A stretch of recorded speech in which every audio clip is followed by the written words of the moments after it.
توی این ویدیو میخوایم مونتاژ و سرهمبندی گیربکس 16S ZF پوست آلومینیومی ها رو با هم دیگه انجام بدیم.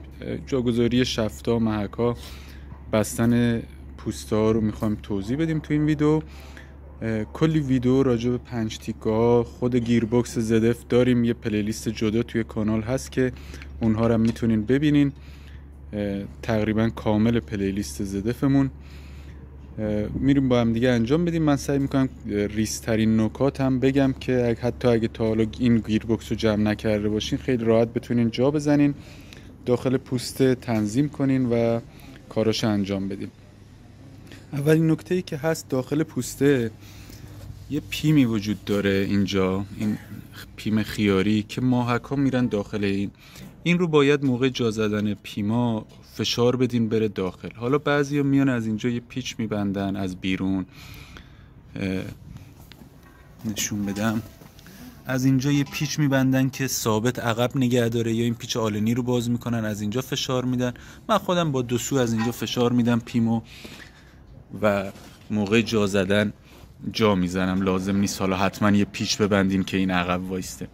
یا میتونین ماهک سبک سنگین رو از این سوراخ که میبینین از پایین رد کنین ماهکشو، میل ماهکو، و میل ماهک سبک سنگین این خودش هول میده به عقب.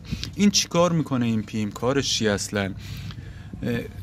کار زیاد مهمی توی گیربکس انجام نمیده. این وقتی که سبک سنگین هنوز جا نرفته اجازه نمیده ماهکای دنده بره جا، یعنی دنده هاتون درگیر بشه. سبک سنگین خب همیشه جا هست، یه سمته، یعنی یا تو سنگینه یا تو سبک. حالا اون حد فاصله‌ای که از سنگین در میاد به عنوان مثال میره توی سبک، اگه هنوز جا نرفته باشه به شما اجازه نمیده دنده جا بره به گیربکس.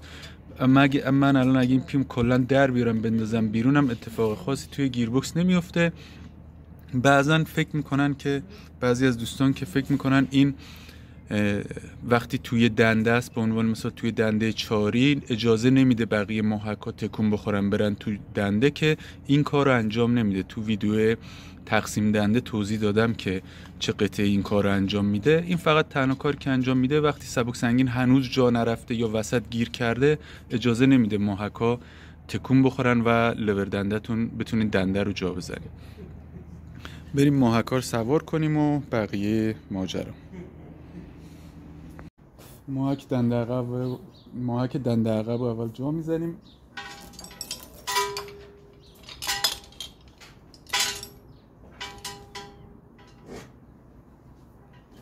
ماهک 1 و 2 تیبرنجیش میذاری از سمت چپ ماهک دنده عقب.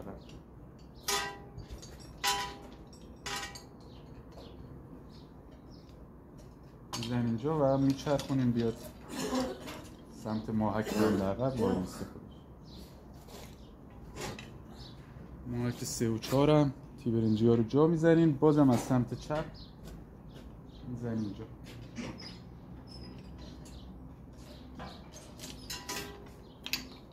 خودش رفت و با یه میله من پیچ 10 متری بستم، یه پیم که از زیر مهره بستم که به جره صغیر بتونیم ببندین. یه پیچ متری 10 بگیریم راحت میتونین جا بذارین. حالا جره صغیر رو کم کم میبرین. محکا که رسید به اون پیم خیاری، اول ماهک وسط رو جا میزنیم، یعنی ماهک 1 و 2 رو توی پیم جا میزنیم، 2 تای دیگر کاری نداریم. اول این که جا رفت پیمو که عقب نگه داشت، حالا من ویدیو میگیرم جلوتر نشون میدم، پیمو که عقب نگه داشت بعد اون 2 تای دیگر رو جا میزنیم.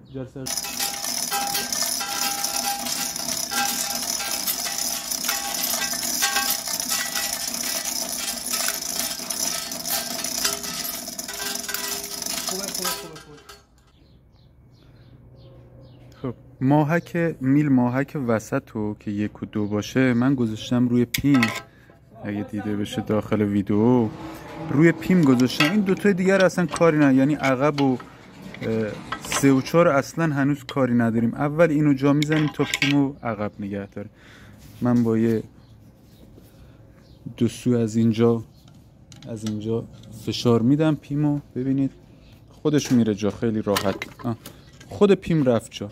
حالا که اینجا رفت محک 3 و 4 رو میاریم روبروی سوراخ قرار میدیم اینجوری. بیار پایین تر. خب اینم خیلی راحت جا رفت. بعد میایم سراغ دنده عقب. خب قطعا تو ویدیو زیاد واضح نیست ولی خب ترتیبش به همین صورته. الان من چیزی که میبینم درسته. بعد حالا جرثقیل رو کم کم میاریم پایین و میلار تکون میدیم میره جا خودش. بیار پایین. ببین یه تکونی باید بدین میلار. یه ذره برو بالا. دقت داشته باشین که خب سبک دنده عقب جا رفت. یه ذره بده بالا. خب من بذار گوشی رو بذارم. یه دستی واقعا نمیشه. دقت داشته باشین که دنده ها تو حالت خلاص باشه برای جا زدن این محکا. اگه یکیشون دنده باشه اذیتتون میکنه. یه ذره برو بالا. یه ذره دیگه.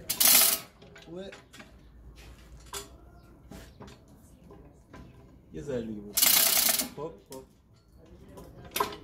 خب خیلی راحت تنظیمشون کنیم. موقعی که میاریم پایین تکون بدیم محکا رو. بیار پایین. راحت خودش میره.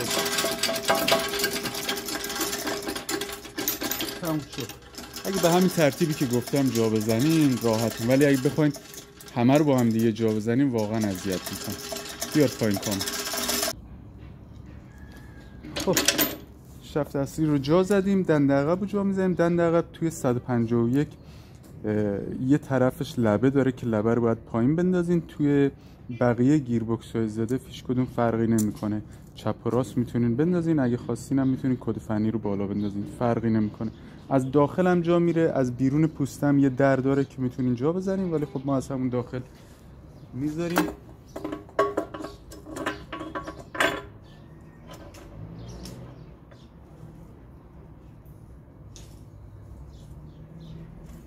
دنده عقب که جا زدین یه مقدار هول میدیم بیرون. پیمش از پشت میخوره. دیدین توی ویدیو سبک سنگین. و شفت زیر رو میذاریم. حالا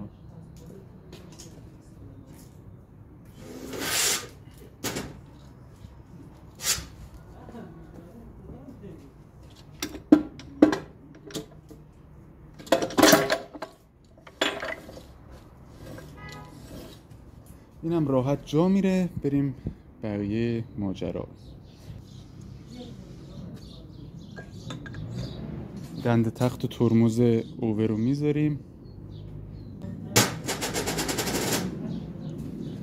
از اینجا به بعد و چند روش جمع میکنن. من راحت ترین روش محک اوور رو که بخواین جا بزنین توضیح میدم دیگه. این روش راحت تر به نظر خودم نیست. بعضیا شفت کلاج کامل جمع میکنن میزنن جا رو، حتی با این و میل و همه چی با هم دیگه جا میزنن، ولی من تیکه تیکه جا میزنم.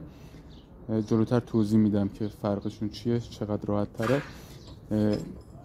کشویی رو روی تیبرنجی های محک جا میزنیم و میدیم میلو میره پایین. یه مقدار کج میگیرین که از دنده شفت زیر رد بشه. لازم نیست شفت زیر رو کج کنین، سر جاش باشه همه رو راحت به این روش که میگم جا میزنیم. لازم نیست شفت زیر رو بکشین اون.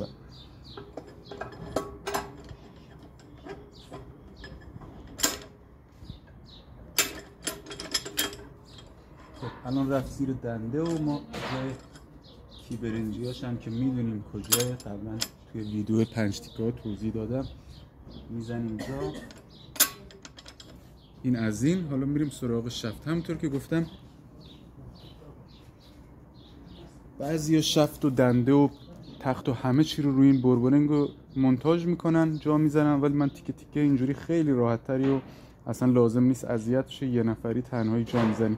ولی اگه همه رو جا بزنی لازمه که شما شفت زیر و هول بدی اون ور، یه نفر نگه داره اینا رو جا بزنی، حالا در بره یا نه، همه اینا هست. بریم شفتم بذاریم.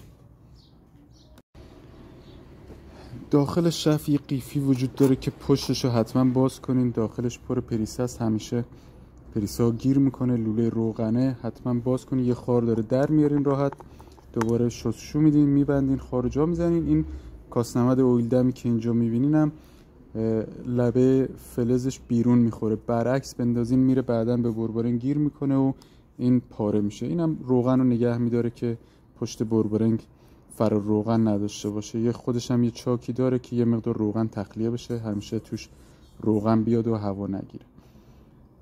این رو یه مقدار کج میکنین، خیلی راحت میدین زیر دنده اوور، میذارین داخل شفت، جاشو بعد میچرخونین و جای تی برنجی ها رو جای فنر صلیبی ها میذارین سر جاش. این ماهک اوور رو من زدم الان روی دنده 4 توی سنگینه. از اینجا به بعدشو باید اوور توی حالت باشه، چون بعدن میخوایم شفت زیر رو تنظیم کنیم یا اویل پمپ رو میخوای تست کنی. البته که میشه بعدن که گیربکس رو جمع کردی خودت باد بدی به اوور رو جا بره اوور یه سمت، ولی من اینجا جا میزنم یه سمت اوور رو که بعدن که میخوام شفت رو تنظیم کنم، اون روشی که میخوام تنظیم کنم، شفت زیر اینجوری ببینین الان درگیره. اگه خلاص کنم شفت زیر دیگه نمیچرخه، ببینین شفت زیر دیگه نمیچرخه. پس من درگیرش میکنم که شفت زیرم بچرخه. موقع تنظیم شفتا، تایم گیری شفتا نیازه که شفت زیر بچرخه برام. فنر صلیبیاش هم جا میزنیم راحت. اگه سر هم کنین این فنر صلیبی ها خیلی اذیت میکنه موقع جا زدن. اگه کل شفت سر هم بود، ولی وقتی که جداه تیکه تیکه جا میزنین خیلی راحت میتونین مونتاژش کنین.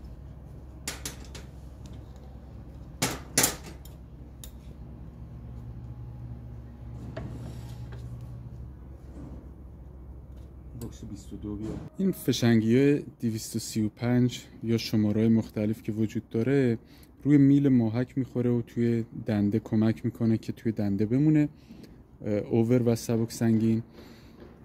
اینو الان میبندم، وقتی که توی میل توی سنگینه یه واشرم میخوره. 235 مال اوور، 145 مال سبک سنگینه، ولی سبک سنگین هم میتونین 235 بدانزی، ولی اوور رو 145 نندازین چون ممکنه راحت تر اوور دندش بپره بیرون و خلاص بشه. از این بغل پوسته میخوره روی میل ماهک. ترمز رو میذاریم، جاش هم مشخصه دیگه، این لبه‌ای که هست روی فنر صلیبی ها میخوره.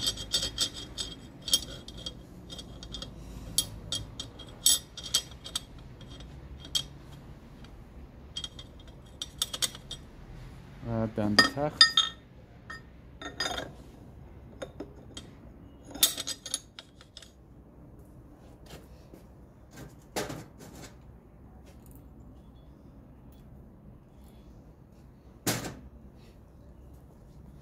دنده اوور توی 151 ها دیدین رول برنگ داره، یا قدیمی ها پوست چدنی ها دیدین رول برنگ داره. این یکی ولی نداره، کلا بعد 151 رول برنگ ها رو حذف کردن مگه اینکه میان رو باشه.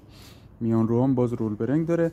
علت این که احتیاجی هم نداشته به رول برنگ اینه که دور این دنده و دنده 4 کلا 4 تا دنده با هم دیگه تفاوت دارن. تو ویدیو نحوه کار گیربکس توضیح دادم که این دوتا دنده ورودی هن، اختلافشون کمه، یعنی این 35 دور اون میزنه، این 3 دور کمتر میزنه و احتیاجی به رول برنگ نداره، که چون دور بالایی تفاوت دور بالایی با دنده 4 نداره.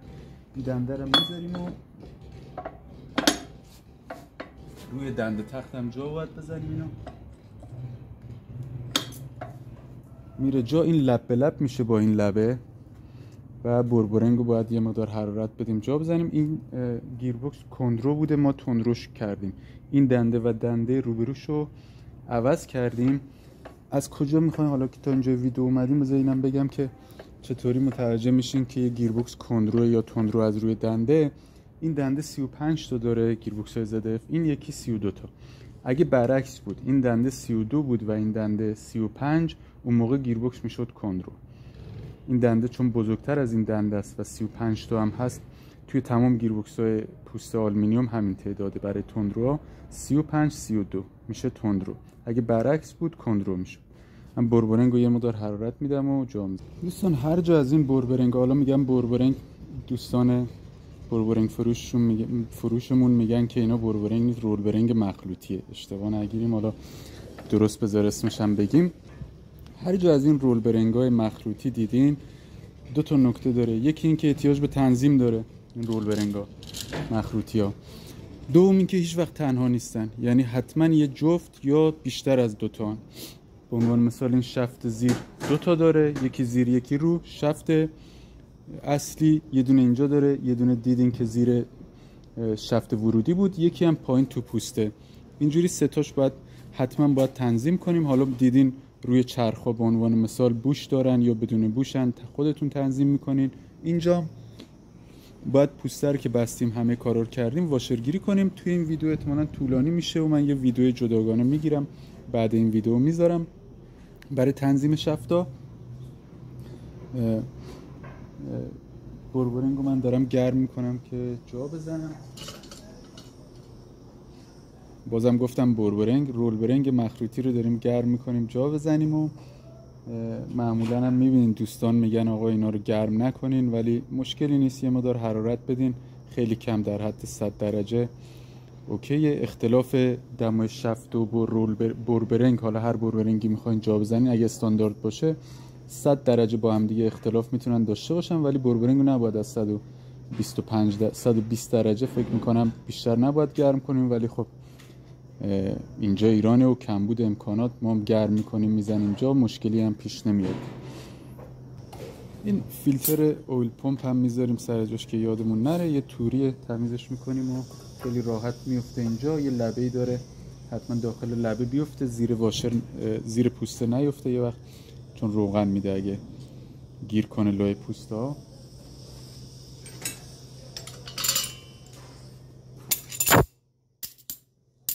خیلی راحت بربرنگ ما هم جا رفت. سعی کنید شفتا رو وقتی بربرنگو جا میزنین زیرش رو چرب نکنین. دیدم بعضی وقتا دوستان روغن میزنن راحت تر جا بره، اون روغن بعضی وقتا سریع خنک میکنه یا گیر میکنه زیر بربرنگ و بربرنگتون راحت جا نمیره. یه مقدار حرارت بدین خشک باشه زیرش، خیلی راحت جا میره.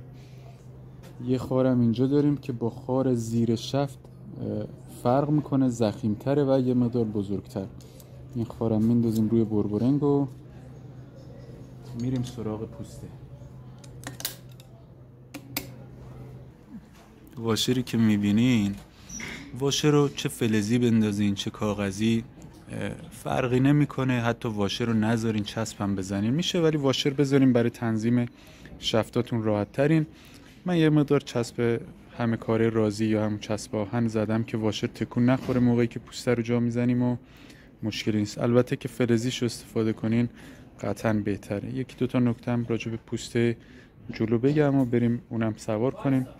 جا زدن ماهکا رو و اینکه تا اینجای ویدیو اومدین ممنون میشم لایک کنین و نظرتون رو بگین. اگه نکته سوالی چیزی هم داشتین و داخل ویدیوها پیدا نکردین یا همجوری هم بپرسین، من راهنمایی میکنم، مشکلی نیست. و بریم بقیه پوسته رو مونتاژ کنیم و تموم بشه ویدیو.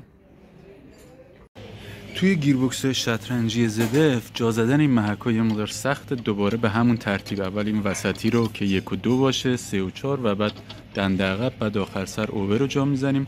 توی گیربکس‌های تخم مرغی مشکل نداریم چون یه برآمدگی، یه هدایتگر داره بالای محک‌ها و راحت میره جا. یه تکون میدی پوسته رو جا میزنی خیلی راحت. ولی حالا پوسته رو که جا بزنم اینا رو هم توضیح میدم چطوری جا بزنین از کجا.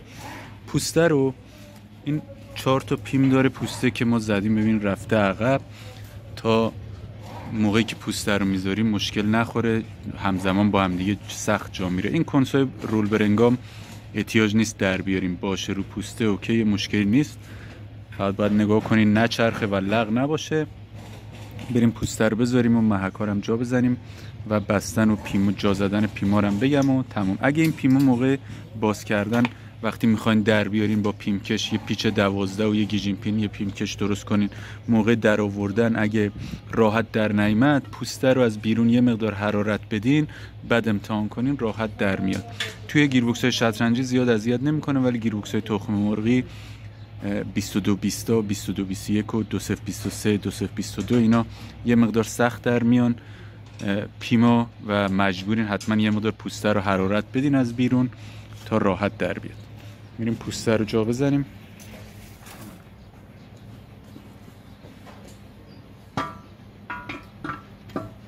تو بیا این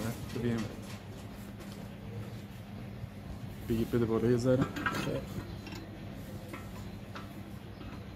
ولش تمام ولش. پوسته رو میذارین بدون اینکه دیگه تکونش بدین. حالا میایین از سمت این تقسیم دنده. ببین پوسته فاصله داره، البته این هنوز جا نرفته پوسته ما. خب این محکا رو رد میکنین از پوسته. بعد حالا میایم میلا رو جا بزنیم. ببینید اینور فاصله کمه، این محکای دنده و اوور هنوز جا نرفته. اول با پیشکشتی محکی که از اینجا دیده میشه 1 و 2 رو تنظیم میکنین. بعد 3 و 4 رو تنظیم میکنین. ببینین یه تکون دادم رفت و یه مقدار احتیاج به تمرین داره واقعا جا زدن اینا. مشکل خاصی نیست، شاید بعضی وقتا یه چند دقیقه وقتتون رو بگیره ولی جا میره. حالا من گوشی رو میذارم کنار چون دیدم خوب نیست، میزنم جا و محک اوورم میگم چجوری جا بزنیم.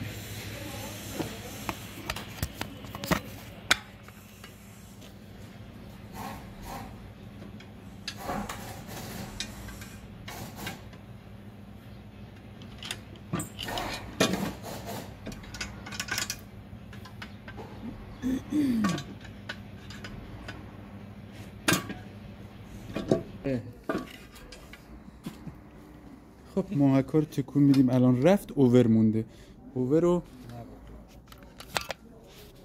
برکن فاصلت حفظ کن. برو چراغات وصل کن بده ببینم. خب حالا محک ببین این فاصله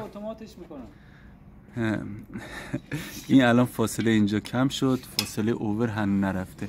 اوور وقتی که این پیچو میبندیم، پیچ 235 راحت تر جا میره. اگه نبندین خیلی اذیتتون میکنه، پس پیچو ببندین صفر کنین. حالا از اینجا با یه دو سو محک اوور رو یه هول میدین یا یه ضربه میزنین جا میره. بازم من یه دستی قاعدتا نمیتونم، گوشی رو میذارم دوباره جا میزنم.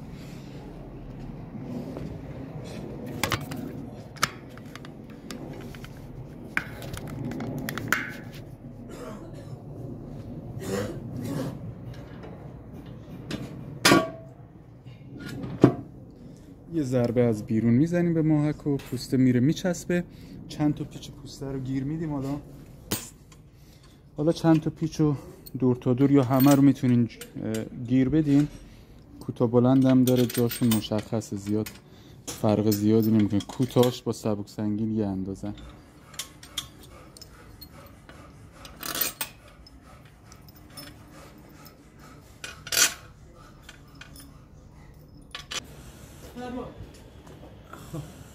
حالا که چند تا پیچو جا زدیم، پیما رو من یه مقدار روغن زدم که راحت تر جا برم. پیما رو میزنیم جا. نکته دیگه ای هم نداره و بزنیم جا. پیما روغن زدم، خیلی راحت جا میره. 4 تا پیمو جا میزنیم دست بر.